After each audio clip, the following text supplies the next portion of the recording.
Hi guys, మీరు అనుకోవచ్చు ఏంటబ్బా వీళ్ళ గార్డెన్ ఇంత ఫ్రెష్గా ఉందంటే ఇది అన్నిటికి ఒక కారణం అనమాట. ఇది కూడా వచ్చేసి ఇది కాదండో ఇంకా చూపిస్తుంది ఏంటంటే గుడ్డు పెంకులని మనం ఎండబెట్టుకుంటే వేస్తే చాలా మంచిది, మీకు తెలిసి ఉంటుంది. ఇదైతే వచ్చేసి క్యాన్లోనే మేము ఎరువు తయారు చేస్తున్నాం. ఏం లేదు, కిచెన్ వేస్ట్ అంతా ఇందులో వేసి మళ్ళీ దానిపైన మట్టి పెట్టేసి వాటర్ చల్లేయటం. అట్లా రోజు చేస్తూ ఉంటే చాలా రోజుల తర్వాత కంప్లీట్ అయిపోతుంది. చూసారా మరి, అంటే గుడ్డు పెంకు అసలు ఈ టమాటాలు నిజంగా చెప్పాలంటే మేము వేయలేదు, దానికి అవే లెగ్గేసినాయి. అంటే కిచెన్ వేస్ట్లో కొంచెం టమాటోస్ కూడా ఉన్నాయి, అందులో సీడ్స్ వచ్చేసి టమాటోస్ అన్నీ మేము వేయలేదు, రియల్గా చెప్తున్నాం, అవే లెగిసినాయి. పచ్చిమిర్చిలతో నేను వేసాను, నేను చెప్తున్నా కదా నేను వేసాను అని చెప్పేసి. మీరు కూడా ఇట్లా మంచిగా అసలు మన గార్డెన్ ఫస్ట్లో అసలు ఇవి ఉండే కాదు, గార్డెన్ కూడా అయ్యేది కాదు చెప్పాలంటే.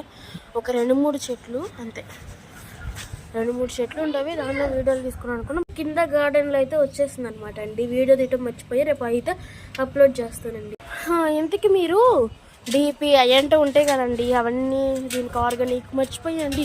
గులాబీ పూ చెట్లకి మనం బలం పిల్లలు ఇవే వేస్తే అవి అయితే చాలా బాగా వస్తాయి అన్నమాట, పెద్దగా అయితే వస్తాయి. మీరు ట్రై చేయండి, please subscribe and like. Bye bye. Unexpected అండి, అసలు ఎల్లో వస్తుందని అయితే అనుకోలేదు, నిజంగా కోసి చూపాము. వాళ్ళంటే మీరే చూడండి. వావ్ వావ్ వావ్, అసలు భలే ఉంది. అసలు అనుకోలే, మామూలుగా విత్తనాలు అంటే అవి మేము తెచ్చుకునే కాదు, గార్డెన్ అంటే గార్డెనే కదా, ఇలాంటివన్నీ ఇస్తూనే ఉంటుంది. Bye bye, subscribe. ప్రెజెంట్ మేమైతే ఎర్ర విత్తనాలు తీసుకున్నాము, కింద వేద్దామని ఎర్ర విత్తనాలు తీసుకున్నాము.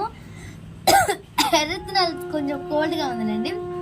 ఎర్ర విత్తనాలు తీసుకుంటే ఒక షెడ్యూల్ సర్ప్రైజ్ అయితే ఎల్లో వచ్చింది. Bye bye.